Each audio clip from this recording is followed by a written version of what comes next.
Hello everyone. In this video, let's have an example to better understand the classes and objects. Here we have an UML diagram for employee and company classes. And plus we have a main class here. Under the employee, we have company, which is string value, and then we have double salary, string name, and integer ID for each employee. And we have methods, get company name, get name, and employee. Since we are in C#, we don't have to have get company name method. We can simply have company name setters and getters. We can easily access them. And we have constructor here, the ID, name, and salary of each employee. Then we have a company class. Under this company, since we have multiple employees in a company, then we have an array of employees. It's a private, and then we have print all employees name method and get employees array, and then company here. So let's have a look at this one and realize this scenario. We are going to start step by step here. Let's start with the employee class. Right click here and then add new class, call employee. So employee has an company name, which is private. So we can have property, as we said, top, which is string, and then call company name. It's a private, and we don't want someone else this one. We just want to make it private, and no one can change it, but they can access them. And then we have salary, so private double salary, and private string name, and then we have private integer ID. So we have all properties here. Now we already have company name, but if you go to the UML definition, you're going to see that we have also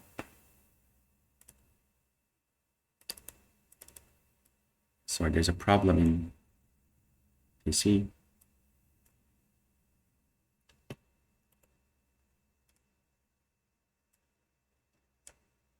And then we have get name as well. So we don't have to have get name method. We instead make it property, simply put get and then private set. That will be enough.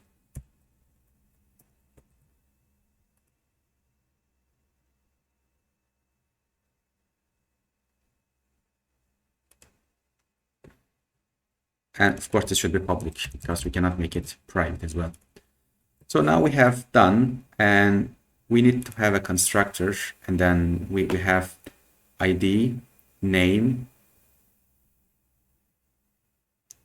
and salary. Let's have a constructor. Employee, let's make it public, employee, and then integer ID, string, company name, and then we have double salary.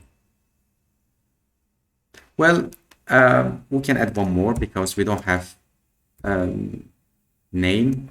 Let's have ID and then string name,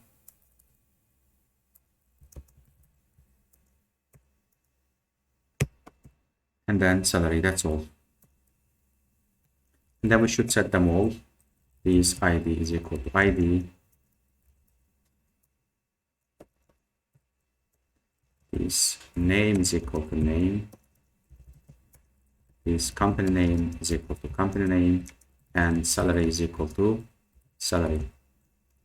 So we have all. Now let's take a look at the...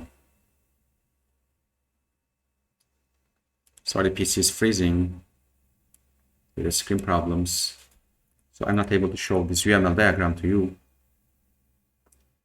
And so now we have an employee, and then plus we will have, just like to show this one, and we will have this company as well, and then array of employee.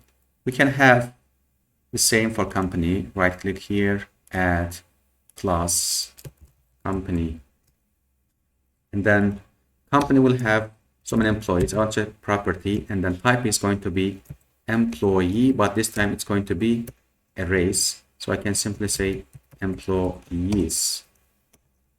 Now I will have, I don't want to set them outside class, so I simply make it private. And actually it's here. Sorry, again, it's freezing. So I have an employee, which is private. No one can set this. And then we have method, which is getting all employees as an array. That's why I use setters and getters here. So we will have a constructor, and then public company, and then employee, and then these employees going to be equal to employees.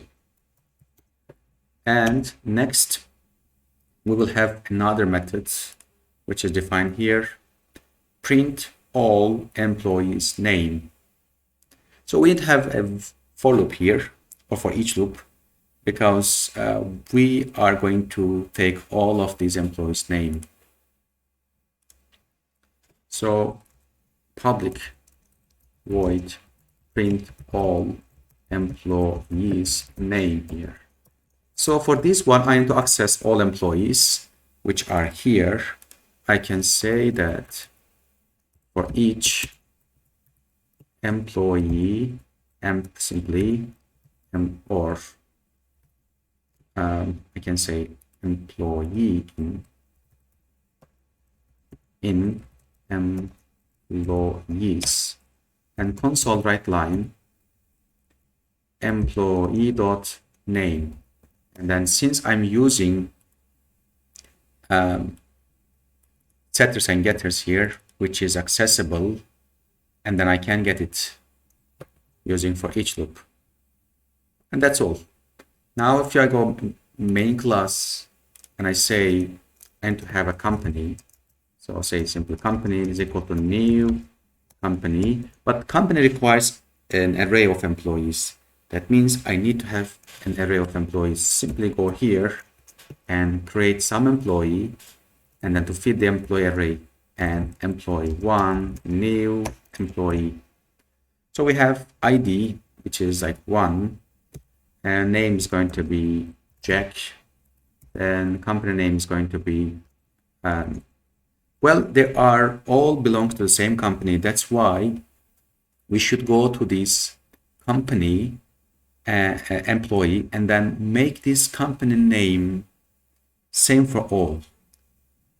To do this, I have to make this static. Making a variable static means the value will be the same for all of instances created from the same class.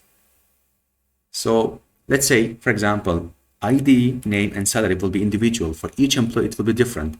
That's why I have to make this non-static. And when you create an object, the computer is going to allocate a memory in the heap for each of these individual variable. For example, for salary, for name, for ID, for each employee. And now it will do the same for company name.